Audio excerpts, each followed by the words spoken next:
नमस्कार मंडळी, कशा आहात तुम्ही सर्व? नक्कीच मस्त आणि मजेत असणार आहे. तर गुढीपाडवा होऊन बरेच दिवस झाले, पण व्लॉग आत्ता मी लाईव्ह करते कारण की एडिट करायला तसा वेळच भेटत नव्हता.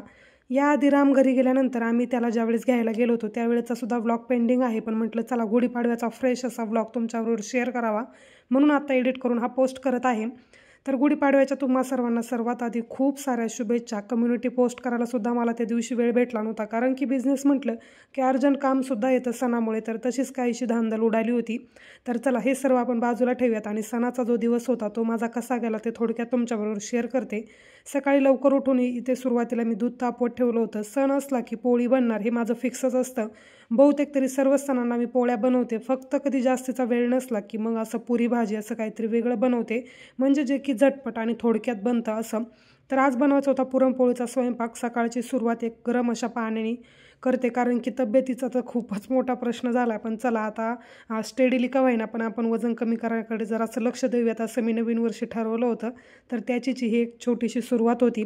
सर्वात पहिले तर आंघोळ वगैरे करून घेतली आणि त्यानंतर आता ते स्वयंपाकाची तयारी करते. जी काही हरभरा डाळ होती ती थोडंसं पाणी टाकलं आणि त्यानंतर मग आता याला शिजण्यासाठी लावणार आहे. त्यामध्ये थोडंसं मीठ, त्यानंतर मग कलर येण्यासाठी थोडीशी हळद आणि एक तुपाचा चमचा टाकला की डाळ शिजायला घातल्यानंतर उतू अजिबात जात नाही. तुपाच्या ऐवजी तुम्ही तेलाचा वापर केला तरी चालेल, छान डाळ शिजते. थोडीशीच मी घालते कारण की आम्ही दोघंच जण पोळ्या खायला असतो, त्यामुळे जास्त काही जात नाही आणि मग फेकून देण्यापेक्षा असं वाटतं की लिमिटेड बनवलं की म्हणजे मोजकं होतं आणि फेकून देण्याची वेळ काय येत नाही. तर पहा हे 2-3 पदार्थ ॲड केल्यानंतर आता कुकर जो आहे तो 3 ते 4 शिट्टी होईपर्यंत छान अशी डाळ शिजते. 1 वाटी इतकी ही डाळ असेल, शिजायला काही जास्त वेळ लागत नाही. आणि छोट्या कुटुंबाचा छोटासा स्वयंपाक म्हटला की त्यालासुद्धा काही जास्तीचा वेळ लागत नाही. थोडेफार जर घरामध्ये जास्त माणसं असतील तर स्वयंपाक बनवायला सुद्धा वेळ जातो, पण पुरणपोळीचा स्वयंपाक असला की मी लवकरच उठून ह्या सर्व तयारीला लागते. कारण की राम आहे लहान, त्यामुळे काय होतं कधी कधी तो खूप क्रँकी होतो आणि स्वयंपाकसुद्धा करून देत नाही. आता बाई म्हटलं की आपले सर्व जे दोन्ही हात आहेत त्याला अशा पद्धतीने मी जकडून ठेवते की सर्व कामं जी आहेत ती सायमल्टेनियसली सर्व सोबत झाली पाहिजे. त्याचंच हे एक सिंपल उदाहरण देते. एका बाजूला राईस लावला आहे, त्याच्यामध्ये मी मीठ, त्यानंतर थोडंसं तूप आणि त्यासोबत जिरी घालून इकडे राईस पण लावला आहे. सोबत मला सकाळी लागतो चहा. आता वेट लॉस जरी करायचं म्हटलं तरी चहा काय सुटणार नाही, त्यासाठी असा बिन साखरेचा आपण शुगर फ्री म्हणूयात दुधाचा चहा ठेवला होता, त्यामध्ये थोडंसं अद्रक. त्यानंतर मग एका बाजूला जे काही पुरण होतं ते पण शिजत होतं. बाजूलाच इकडे मी जो मसाला लागणार होता आमटी बनवण्यासाठी तो पण बनवून घेतला आहे. त्यामध्ये कांदा, खोबरं, लसूण आणि 2-3 आपल्या लाल मिरच्या ज्या असतात बेडगा मिरची ते टाकणार आहे.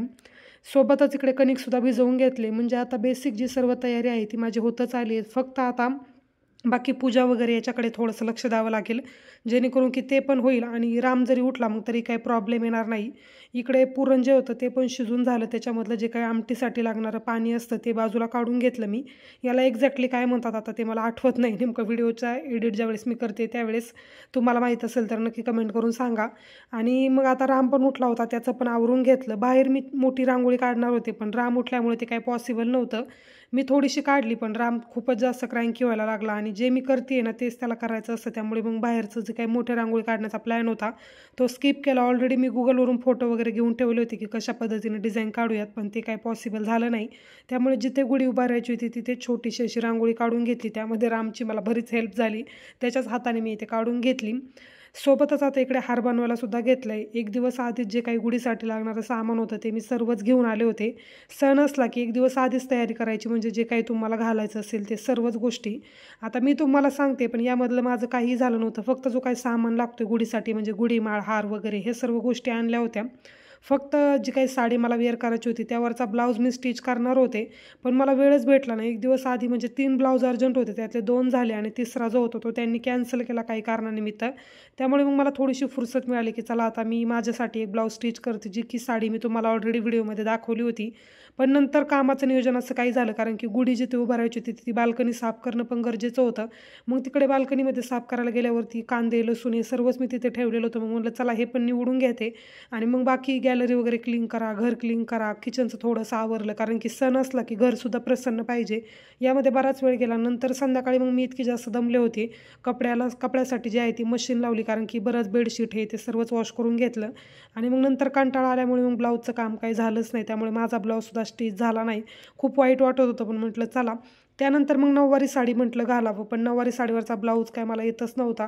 खूप साऱ्या टिप वगैरे उसवून पाहिल्या, पण तरीसुद्धा काय परफेक्ट असा फिटिंगमध्ये बसत नव्हता. मग ते पण प्लॅन जो आहे तो कॅन्सल झाला आणि फायनली मग माझं जे काही टिळ्याच्या कार्यक्रमाची माझी साडी होती तीच मी वेअर करायचं ठरवलं, कारण की त्याच्यावरचा ब्लाऊज अजून तरी मला येतो व्यवस्थित. त्यामुळे तर असं काहीसं होतं, टेलर असूनसुद्धा मला त्या दिवशी ब्लाऊज काय स्टिच करता आला नाही. त्याच दिवशी काय 1 वर्ष झालं असेल मी माझ्यासाठी एकही ब्लाऊज स्टिच केलेला नाही. तुम्ही जरी टेलर असाल तर ही गोष्ट तुम्ही नक्कीच रिलेट कराल. मला असं वाटतं की मग आपला एक शूज तर कस्टमरचा होतोय, असं काहीसं माझ्या बाबतीत होतं. देवपूजा वगैरे करून घेतली. रामसुद्धा माझ्यासोबत होता, पण त्याला मी खाली बाजूला बसवलं होतं, कारण की त्याचा नाश्तासुद्धा बाकी होता.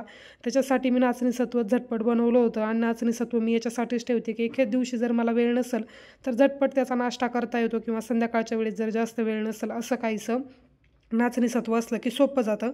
आता फुलं घेऊन आले होते. हार तर संपलेलेच होते शॉपमध्ये. खूप जास्त गर्दी होती काल मी गेले रामला घेऊन त्यावेळेस.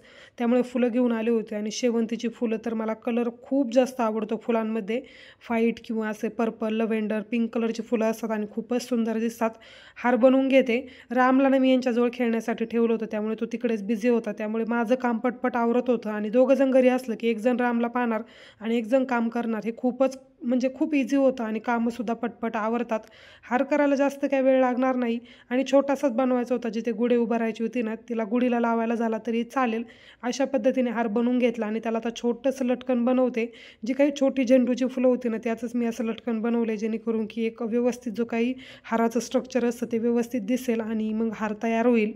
गुढीची जे काही लागणारं म्हणजे पाणी वगैरे किंवा त्याला लागणारी जी काही साडी वगैरे होती, गुढीची साडी, ती मी माझ्या एका मैत्रिणीला दिली होती. तर मी त्याच्या एकासाठी स्टिच केली होती की जेणेकरून की मला व्हिडिओमध्ये पण दाखवता येईल आणि ज्यांना कोणाला पाहिजे त्यांनासुद्धा स्टिच करून मला देता येईल. 4 ऑर्डर होत्या, पण नंतर मी साडीची कॉस्ट वगैरे सर्व पाहिलं तर मला असं वाटत होतं की यामध्ये फक्त म्हणजे 250चाच मला फक्त फायदा निघत होता 4 गुढ्या शिवल्यानंतर. मग मी नंतर ते कॅन्सलच केलं आणि त्यांनासुद्धा सांगितलं की नाही जमणार म्हणून.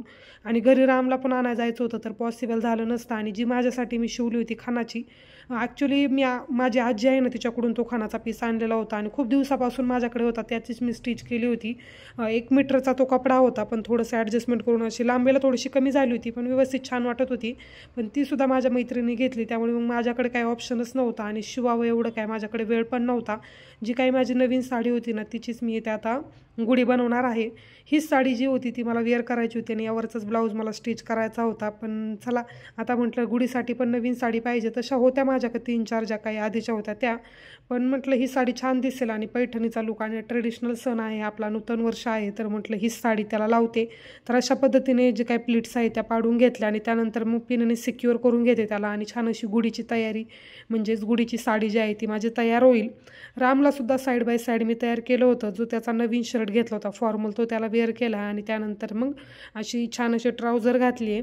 त्याला ना कुर्ता पायजामाचा सेट जे आहे ते 3च आहेत आणि ऑलरेडी खूप वेळा त्याचं घालून झाले आणि तो म्हणजे इतकं गरमी खूप जास्त होत होती आणि ह्या पॅन्टने वगैरे सुद्धा खूप गरमी होत होती. पण त्याला ज्यावेळेस मी विचारलं की कोणता ड्रेस घालायचा आंघोळीनंतर, त्याने तोच सिलेक्ट केला आणि तोच हातात घेऊन पळत होता. तर म्हटलं ठीक आहे चला त्याच्या आवडीनुसार घालूयात.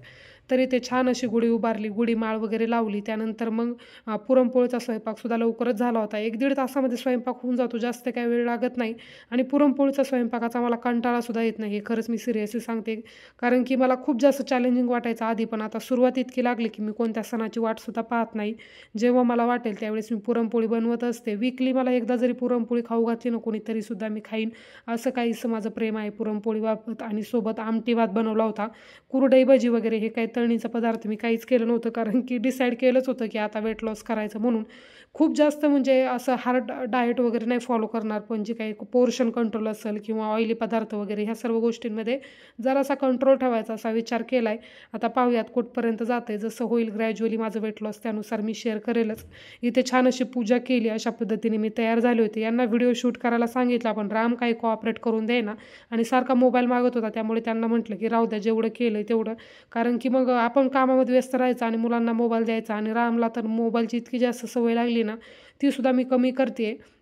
मला असं वाटतं की एखादा ब्लाऊज कमी झाला तरी चालेल, पण रामला मोबाईलची सवय लागता कामा नये, कारण की तो झोपायला जरी गेला ना तरी मग सारखा मोबाईलच मागतो. असा छान प्रकारे गुढीचा जो काही सण असतो तो सकाळीच होतो, म्हणजे 8, 8:30, 9पर्यंत सर्वच जण गुढी उभारतात आणि त्यानंतर मग आम्ही सुरुवातीपासूनच 12 नंतर गुढी खाली उतरवून घेतो, म्हणजे 12-1 वाजता जर गुढी उतरवली जाते तरी ते अप्रॉक्सिमेटली 1:30-2 वाजले असतील त्यावेळेस आता इथे गुढी जी आहे ती मी उतरवून घेतली. त्यानंतर गुढीमाळ वगैरे रामच्या गळ्यात घालून सुद्धा फोटो काढले. तुमच्याकडे सुद्धा असं करतात का, म्हणजे गुढीमाळ लहान मुलांच्या गळ्यात घालून घालतात का म्हणजे गुढीपाडव्याला, ते सुद्धा मला सांगा. तर रामच्या सुद्धा गळ्यात घालून मी छान असे फोटोज वगैरे काढले आणि त्या दिवशी माझी इतकी धांदल उडाली होती की गुढीपाडव्याच्या शुभेच्छा द्यायला सुद्धा काही वेळ भेटला नव्हता किंवा कम्युनिटी पोस्ट वगैरे टाकायला. त्यामुळे मग आजच्या व्हिडिओमार्फतच मी तुम्हाला जे काही शुभेच्छा आहेत त्या देते.